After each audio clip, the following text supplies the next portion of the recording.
Естімеген елде көп. Қарағанды облысында Алла деп азан шақыратын ала қарғалары пайда болды. Қарқаралы ауданындағы Егінді бұлақ ауылында Алла деп сөйлейтін құс бар дегенге алғашында ешкім сенбеген. Қарғаның сөйлегенін Леонтий есімді орыс жігіті 2007 жылдың 22 наурыз күні аңғарыпты. Жас баланың дауысы екен деп ойлаған ол, жақындай келе құс екенін көріп аң-таң болған.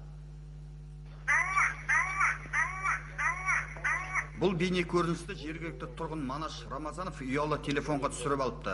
Куәгерлер таң рауанда батып келе жатқанда Алла деп азан шақырған құстың дауысы тұнық ауада шартарапқа жақсы естілетінін айтады.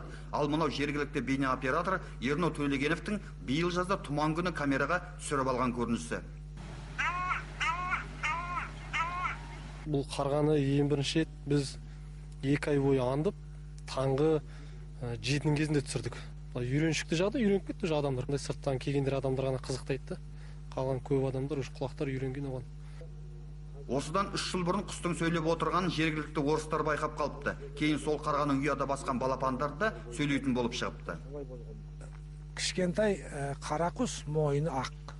Ол таңғы таза ауада анық естіледі, Аллах деп сөйлейді.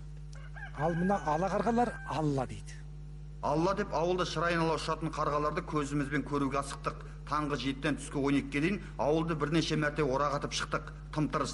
Тек түс ауа қайтуға бет бұрған шақта ғана біз қонған үйдің ауласындағы діңгекке бір ала қарға келіп қонақтады. Қонды да куә болыңдар дегендей сөйлей жөнелді. Аллалап, 3 рет аллалайды да, сосын кәдімгі қарғаның дауысы қарқылдайды. Дауысын естіген кезде балаларымды түгел немерелерімді алып шығам. Көріңдер деп. Соны ол қанатын қақпайды. Топшысын көтеріп, басын бұлай иіп тұрып, 3 рет Аллаға қайталайды. Балқантаудың баурайындағы бұйығы ауылда осындай құбылыс бар. Бұл ауыл тарихта Қаздауысты Қазыбек бидің есімімен де тікелей байланысты.